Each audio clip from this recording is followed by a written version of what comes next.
Hello students, आज हम बात करते हैं अपने चैप्टर स्ट्रक्चर ऑफ एटम के नेक्स्ट टॉपिक की, that is discovery of protons. ठीक है, जिन्हें एनोड रेज भी बोला गया। तो जो डिस्कवरी ऑफ प्रोटॉन था that was done by the scientist Goldstein.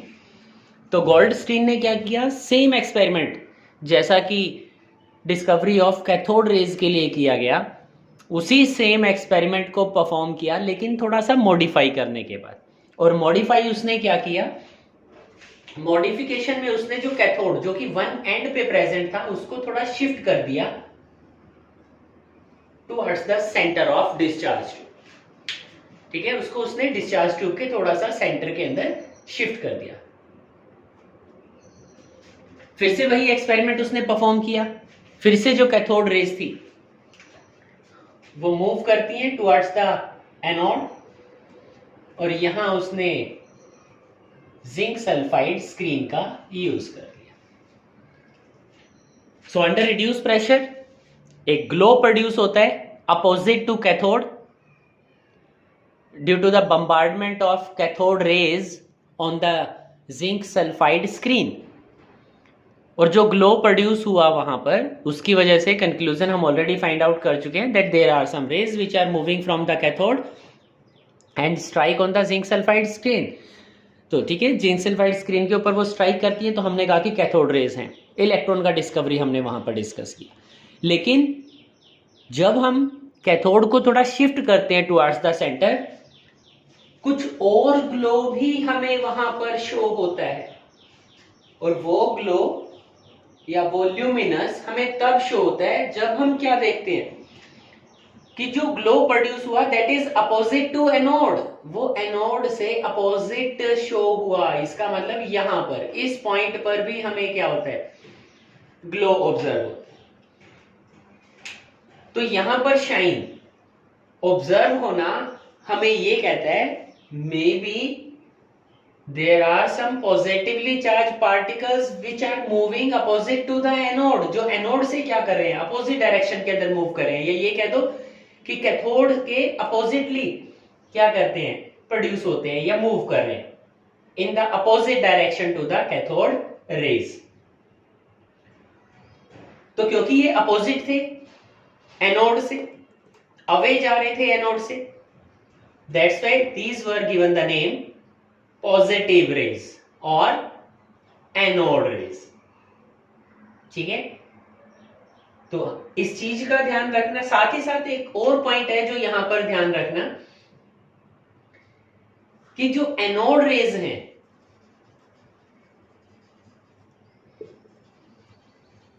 these are not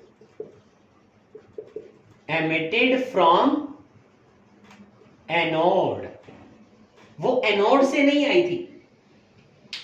ठीक है ना, इस चीज का हमें ध्यान रखना है, वो एनोड से नहीं आई। वो कहीं ना कहीं जो पार्टिकल्स थे वो यहां कैथोड और एनोड के बीच में कहीं प्रोड्यूस हुए थे। ठीक है, they were not originated from anode. जैसे कैथोड के केस में था कि जो रेज थी वो कैथोड से प्रोड्यूस हो रही थी, लेकिन एनोड रेज के केस में ऐसा नहीं होता, वो एनोड से प्रोड्यूस नहीं हो रही, वो कहीं ना कहीं कैथोड और एनोड के बीच में जो स्पेस है वहां से कहीं प्रोड्यूस होते हैं। तो उन्हें बोला गया that these are opposite to the anode, so that's why they were given the name anode rays, not due to their origin. ठीक है, इस चीज का हमें सबसे ज्यादा यहां पर ध्यान रखना है।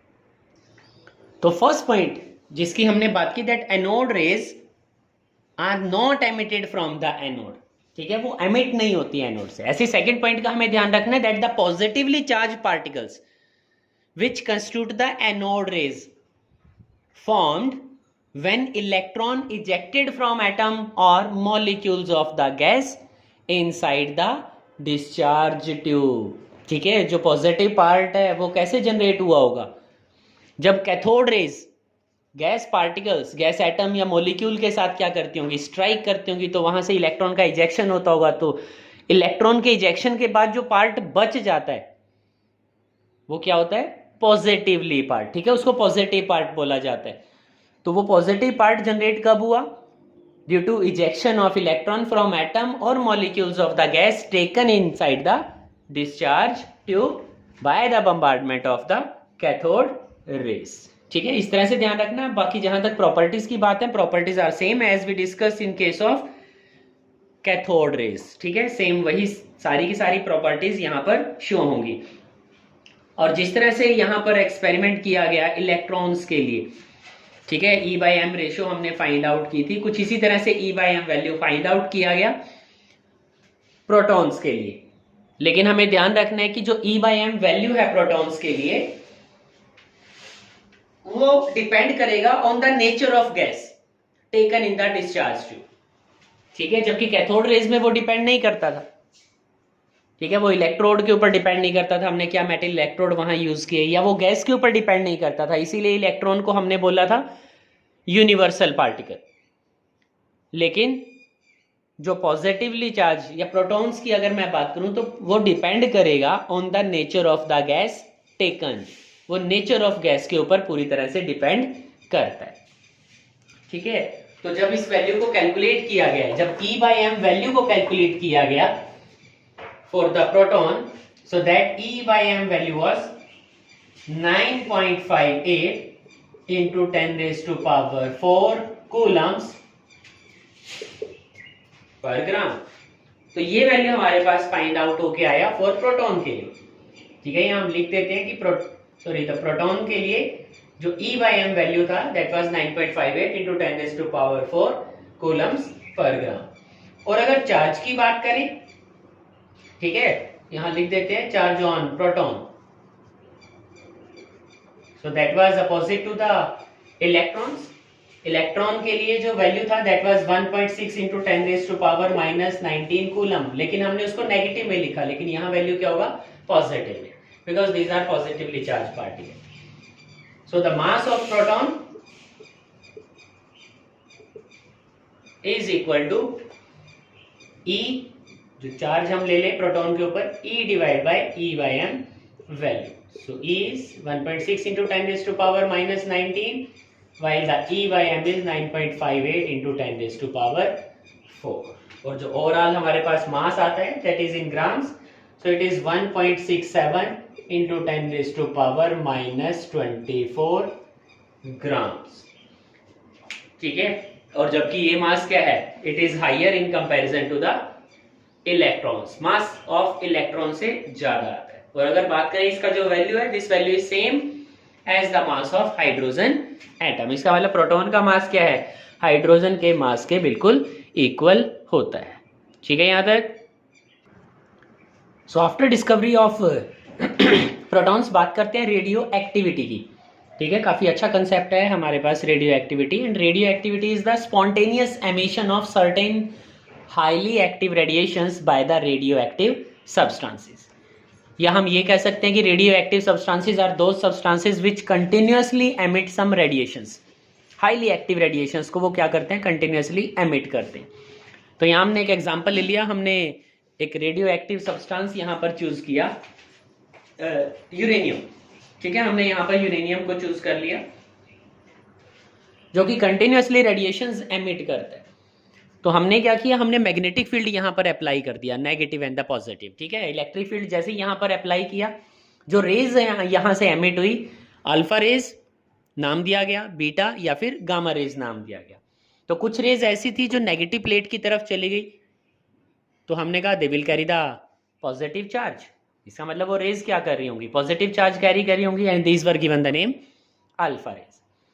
सेकेंड, कुछ पार्टिकल्स ऐसे थे, कुछ रेज ऐसी थी जो पॉजिटिव प्लेट की तरफ चली गई, जिन्हें बीटा रेज का नाम दिया गया, and they carry the negative charge, that's why they were deviated towards the positive plate. And few rays without any deflection move in a straight line, and the name given to them was gamma rays। ठीक है, तो इनके basis पर इनकी properties को जब study किया गया, इन रेडिएशंस की प्रॉपर्टीज को जब स्टडी किया गया, तो सबसे पहले अल्फा रेज की अगर बात करें तो हमने कहा कि अल्फा रेज क्योंकि ये नेगेटिव प्लेट की तरफ डेविएट हुआ, it means they carry the positive charge. और जब उन्हें स्टडी किया गया तो ये देखा गया कि जो उनका मास है वो 4u है, 4 यूनिफाइड। और 4 यूनिफाइड की बात करें तो जो मास है that is equal to the mass of helium ion या फिर हीलियम न्यूक्लियस। इसका मतलब जो He2 पॉजिटिव आयन है या हीलियम न्यूक्लियस है उसी को क्या बोला गया, अल्फा रेस। दूसरा हमारे पास बीटा रेस थी जो कि नेगेटिवली चार्ज है। और अगर बात करें बीटा पार्टिकल्स के या बीटा रेस के चार्ज को लेकर तो उसका चार्ज और मास बिल्कुल सेम था as it was for the electrons. इसका मतलब बीटा रेस का चार्ज और मास बिल्कुल वही सेम है जो कि इलेक्ट्रॉन्स के लिए। जबकि तीसरी गामा रेस जो विदाउट एनी डिफ्लेक्शन चली जाती हैं, जब हम मैग्नेटिक फील्ड वहां पर अप्लाई करते हैं, तो गामा रेस का अगर बात करें तो कोई चार्ज उसके ऊपर नहीं होता और जो उसका मास है वो नेग्लिजिबल होता है। ठीक है, साथ ही एक चीज और ध्यान रखना, that is related to the penetrating power. Penetrating power, penetration का मतलब है पास कर जाना। ठीक है, अगर मैं इस बोर्ड की बात करूं, इस बोर्ड से अगर वो पास कर जाए, पेनिट्रेटिंग पावर, तो सबसे ज्यादा जो पेनिट्रेटिंग पावर है that is of gamma rays, उसके बाद beta rays and then in the last we have alpha rays. तो सबसे ज्यादा जो पेनिट्रेशन पावर है वो गामा रेस की है। ठीक है, जबकि सबसे कम जो पेनिट्रेशन पावर है that is of alpha rays. तो बस इतना पोर्शन हमें दिया है यहां पर रेडियो एक्टिविटी के केस में। कुछ और सेक्शन की बात करते हैं जो ऑलरेडी हम स्टडी कर चुके हैं और 9th क्लास का बेसिक है वो हमारे पास, जिसको हमने स्टडी किया था। तो हमने अपनी 9th क्लास के अंदर स्टडी किया Thompson model of an atom. ठीक है, सबसे पहले डिस्कवरी ऑफ इलेक्ट्रॉन्स, प्रोटॉन्स। उसके बाद सबसे बड़ी प्रॉब्लम हमारे पास ये आई थी कि प्रोटॉन्स और इलेक्ट्रॉन्स तो हमने फाइंड आउट कर लिए, लेकिन एटम के अंदर इलेक्ट्रॉन्स और प्रोटॉन का पोजीशन क्या है। तो उस पोजीशन को फाइंड आउट करने के लिए जे थॉमसन ने थॉमसन मॉडल दिया। और थॉमसन मॉडल के लिए उसने कहा कि जो एटम है, एटम को हम क्या मान सकते हैं, atom can be considered as a positively charge sphere in which the negative particles या इलेक्ट्रॉन्स वर एम्बेडेड। और उसने कंपेयर किया था अपने थॉमसन मॉडल को वाटरमेलन के साथ। ठीक है, कि वाटरमेलन के अंदर जिस तरह से वाटरमेलन सीड होते हैं, वो सीड्स क्या हैं, एक इलेक्ट्रॉन्स की तरह है, जबकि पूरा का पूरा वाटरमेलन क्या कर रहा है, पॉजिटिवली चार्ज स्फीयर की तरह वर्क करता है। लेकिन बहुत सारी लिमिटेशंस की वजह से जो थॉमसन मॉडल था उसको डिस्कार्ड कर दिया गया। तो उसके बाद हम बात करते हैं रदरफोर्ड अल्फा स्कैटरिंग एक्सपेरिमेंट की। अब देखो, अल्फा स्कैटरिंग एक्सपेरिमेंट की हम बात करें तो अल्फा स्कैटरिंग एक्सपेरिमेंट में हमने अल्फा रेज, अल्फा पार्टिकल्स, ठीक है, जो कि किसी रेडियो एक्टिव एलिमेंट से एमिट होते हैं, उन अल्फा पार्टिकल्स को स्ट्राइक कराया था। ठीक है, on a thin foil of gold. यही हमारी वर्किंग थी कि हमारे पास क्या था, एक रेडियो एक्टिव सब्सटेंस हमने लेड ब्लॉक के अंदर लिया था। इसकी बात करें तो रेडियो एक्टिव सब्सटेंस है, कोई भी ले लो हम, रेडियम है, यूरेनियम है, जबकि ये हमारे पास था लेड ब्लॉक। यहां हमने एक स्लिट का यूज किया to make alpha rays strike on gold foil. तो ये गोल्ड फॉयल थी हमारे पास, जिसके ऊपर हम स्ट्राइक कराते हैं अल्फा पार्टिकल्स को। और ये हमारे पास थी एक फोटोग्राफिक प्लेट।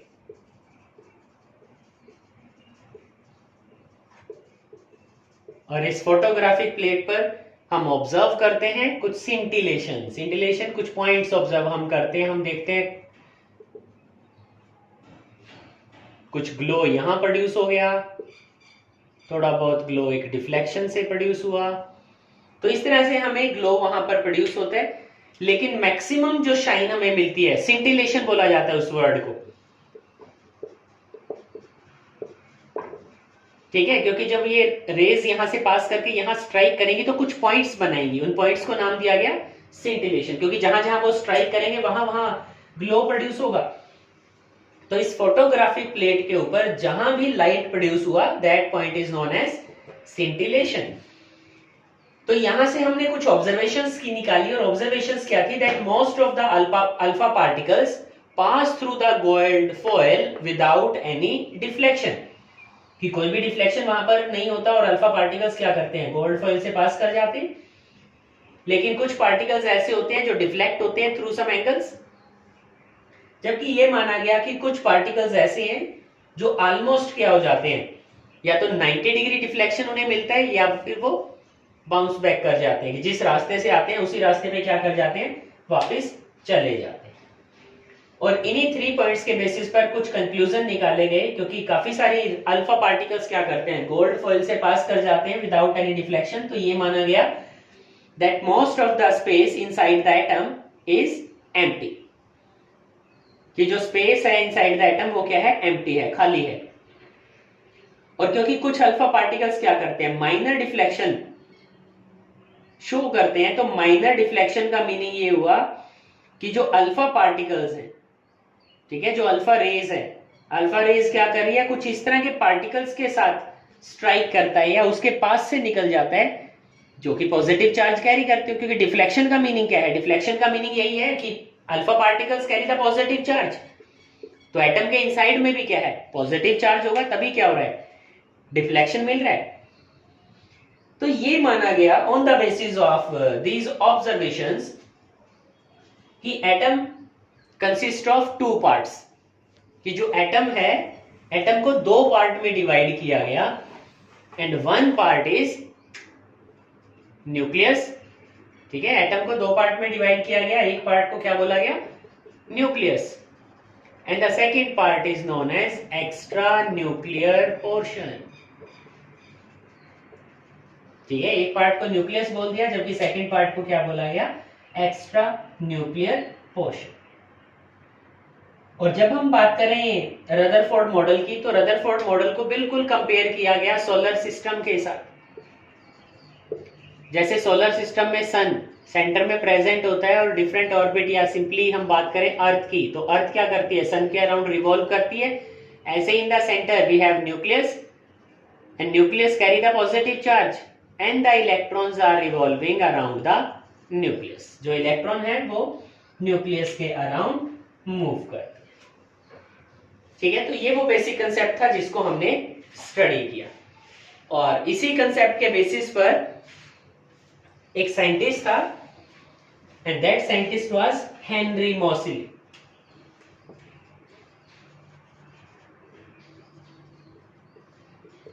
ठीक है, वो साइंटिस्ट था हेनरी मोसले, और हेनरी मोसले ने कंक्लूजन निकाला on the basis of this positive charge. उसने ये कंक्लूजन निकाला दैट एटॉमिक नंबर, जिसको हम Z से रिप्रेजेंट करते हैं, that is equal to number of protons present in the nucleus. ठीक है, इसीलिए एटॉमिक नंबर क्या है, atomic number is equal to number of protons, and number of protons are equal to number of electrons। ठीक है, atomic number किसके equal होगा, number of protons के, और equal to number of electrons. लेकिन ध्यान रखना ये इक्वल कब होगा, in case of neutral atom. जब एटम कैसा है, न्यूट्रल है, when it will not carry any type of charge, जब वो किसी टाइप का कोई चार्ज कैरी नहीं करता, सिर्फ तब क्या होगा, एटॉमिक नंबर इक्वल होगा नंबर ऑफ प्रोटॉन्स या फिर नंबर ऑफ इलेक्ट्रॉन्स के ऊपर।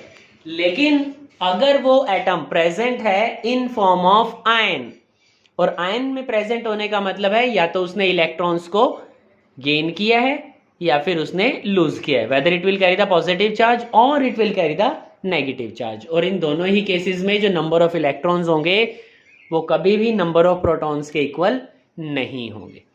ठीक है, तो इस चीज को हमने यहां पर ध्यान रखना है। तो चलते हैं अपने नेक्स्ट सेक्शन पर। So after this thing, after Rutherford experiment, जो नेक्स्ट चीज हमारे पास आती है that is the discovery of neutrons. और अगर हम बात करें डिस्कवरी ऑफ न्यूट्रॉन्स को लेकर, तो 1920 के अंदर रदरफोर्ड ने क्या किया, रदरफोर्ड ने देखा कि जो मासेस हैं, हाइड्रोजन के मास को उसने कंसीडर किया और उसने देखा कि हाइड्रोजन का मास इक्वल है to the mass of proton. लेकिन जब उसने बाकी एलिमेंट्स के लिए इसी चीज को कंसीडर करने की कोशिश की, बाकी एलिमेंट्स के लिए इसी तरह से देखा, तो उसने फाइंड आउट किया कि बाकी एलिमेंट्स जैसे हीलियम हो गया, हीलियम की अगर बात करें तो हीलियम के लिए एटॉमिक नंबर है 2, तो उसके लिए जो मास होना चाहिए था दैट शुड बी 2। ठीक है, जो उसके लिए मास नंबर होना चाहिए था वो भी कितना होना चाहिए था, 2 होना चाहिए था, बट एक्चुअली इट वाज 4, तो वो 2 टाइम्स था। तो उसने कहा इसका मतलब सिर्फ और सिर्फ प्रोटॉन्स नहीं है वहां पर न्यूक्लियस के अंदर, there are some other particles also present in the nucleus with protons which do not carry any charge. ठीक है, जो किसी भी टाइप का चार्ज कैरी नहीं करते हैं, और इसी को लेके वर्क किया चैडविक ने। ठीक है, तो इसी को लेके चैडविक ने वर्किंग किया, और चैडविक ने क्या देखा, चैडविक ने क्या किया, एक थिन शीट ली बेरिलियम एलिमेंट की। ठीक है, उसने बेरिलियम का एक थिन शीट लिया और उसके ऊपर बम्बार्डमेंट कराया अल्फा पार्टिकल्स का। अब यहां अगर मैं लिखता हूं कि अल्फा पार्टिकल्स, तो अल्फा पार्टिकल का मतलब है उसने हीलियम को यहां चूज किया, स्ट्राइक कराया और देखा that we are getting carbon and release of a neutral particle.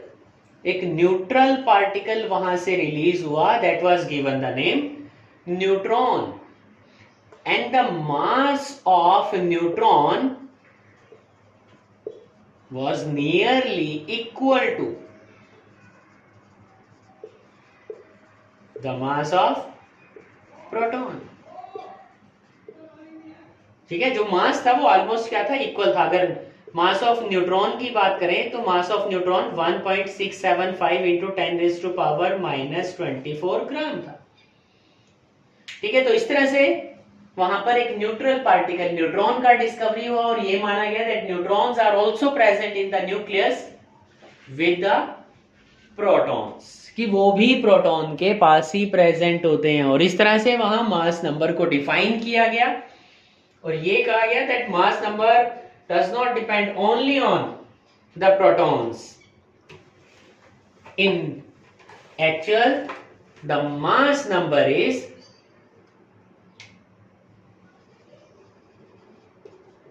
equal to the sum of number of protons plus number of neutrons। ठीक है, जो मास नंबर है उसको माना गया that it is equal to the number of proton plus the number of neutrons. ठीक है, तो जो कंपोजिशन था हमारे पास एटम का, वो कंपोजिशन ऑफ एटम चेंज हो गया।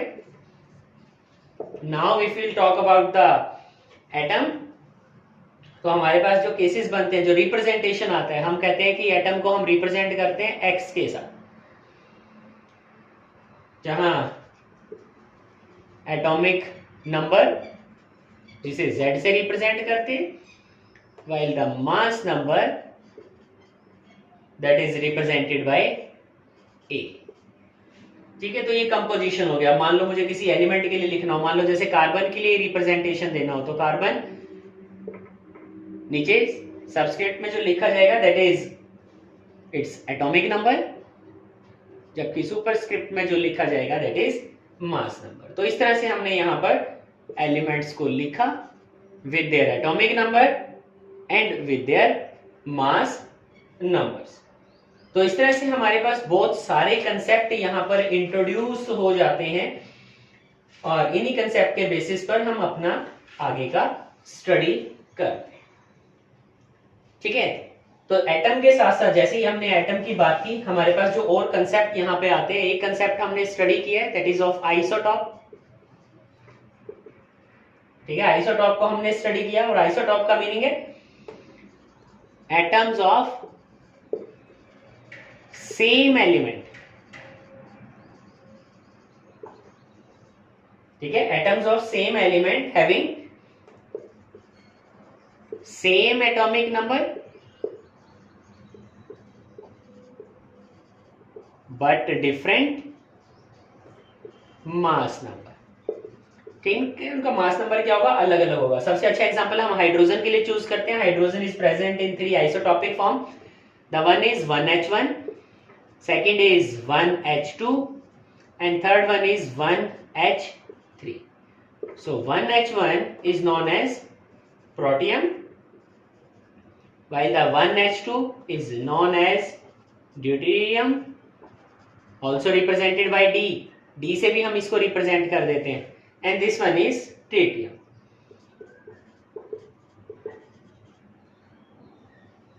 ठीक है, तो इसको ट्रिटियम बोला गया, जिसको हम रिप्रेजेंट करते हैं बाय टी। तो टी के साथ उसको कई बार रिप्रेजेंट कर दिया जाता है। इसके अलावा आइसोटॉप के अलावा अगर हम बात करें, then we have 2 more terms. One is known as isobar. तो ये भी हमने ऑलरेडी स्टडी किया, सिर्फ एक रिवीजन हम यहां पर कर रहे हैं। So atoms of different element